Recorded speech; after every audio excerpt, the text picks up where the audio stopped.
Alright, I'm back, and I got a new build of the wind-ups. I was playing that Deep Fissure one, and it's been like 2 or 3 weeks now since I started playing that, and it just hasn't really been up to par. I've been drawing dead hands, getting 2 Deep Fissures in one hand, so I cut it down to 1 Deep Fissure. And still, it wasn't working so great. And I like Deep Fissure a lot because it stops Max C plays, it stops Valor plays, and all that great stuff. It's really good against plants. Main deck option against Dark World, it's amazing. But I just couldn't get my own combos off. And that's kind of a balance that you have to have. You have to have disruption for your opponent and balance for your own deck. And it's difficult sometimes to get the right amount of each in a deck. So now I think I've got something more around where I want it. And it's not including Deep Fissure anymore. And I got the idea from someone else, I don't know. But you're able to commit to the field without really having to worry much about massive destruction cards, and you're able to keep the same amount of hand advantage as you could before, which is also very good. So, I'll get into it. We got the Sangan and triple tour guides.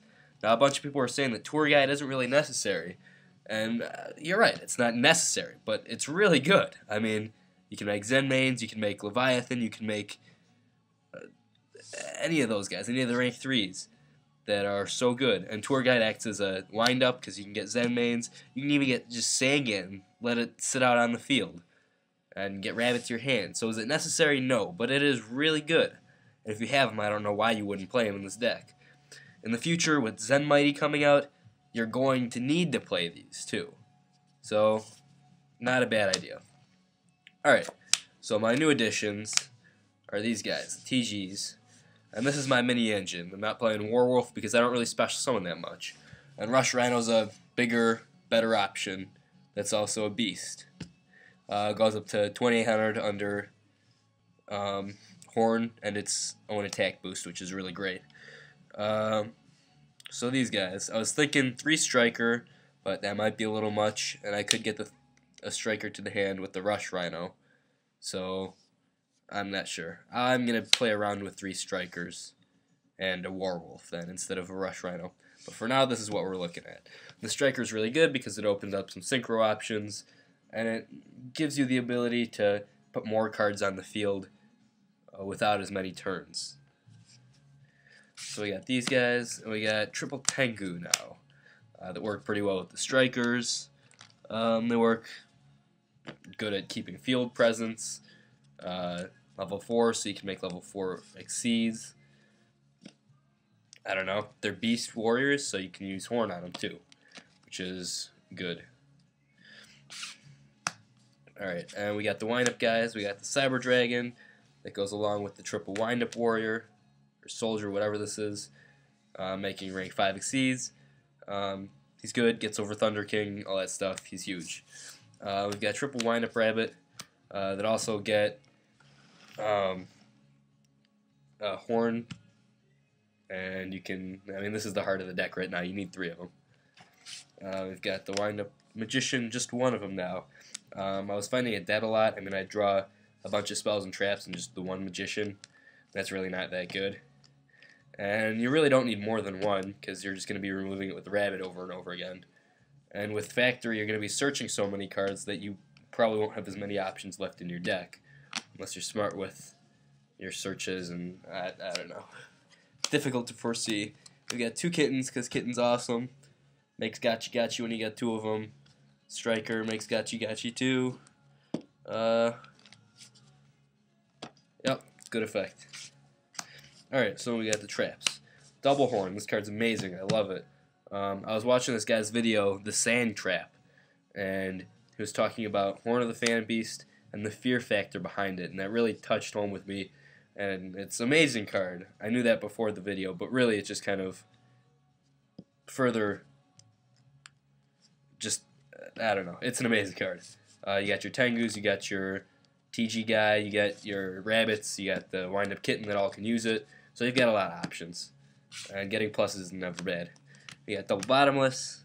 Bottomless is good. I was thinking about replacing these for compulsories because they're chainable, and it kind of works with the wind-ups in that you can use their effects again, but really it shouldn't matter that much. You should just be able to use the wind-ups effects anyways, because you're going to be searching for new ones every turn with the factory. Bottomless is alright. We got double warning.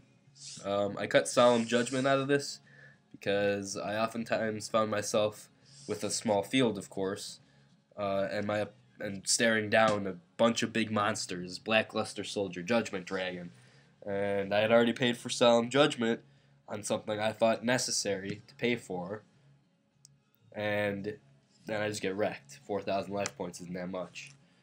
So warnings are good. I don't know about solemn judgment right now. Dust Shoot's amazing. And the best card in the game, Torrential Tribute. There's not one... I mean, it's so difficult not to get an even trade off of this card in this deck. I mean, if you got Rabbit on the field, you can chain Rabbit's effect. You got Tengu on the field, you're going to get another Tengu. You got a TG on the field, you're going to get another TG. You got a Tour Guide and Sangan on the field, you're going to get the Sangan Search. So, Torrential Tribute's really good in here. Mystical Space Typhoons, 2 of them. I was thinking of playing 3, but really that's not that necessary. Triple Wind of Factory, it's a good card. It's pretty busted. It's a better Black Whirlwind. I'm only playing 9 wind-ups, and I'm thinking 3 wind-up factories might be a little much, but I'll play with 2 for... I'm just going to test it around. 2 dualities, because searching cards is really good. I like to get the cards I want. We got a Pot of Avarice in here, because I'm no longer playing D-Fissure. I got all those TG guys, I got a bunch of Tengus, and I'm going to be searching a lot with the wind-up factory. So I'll be netting a lot of monsters, so Avarice will be pretty good. Mind Control, of course, Dark Hole, Heavy Storm, Monster Reborn, and Book of Moon, all those good one-ofs.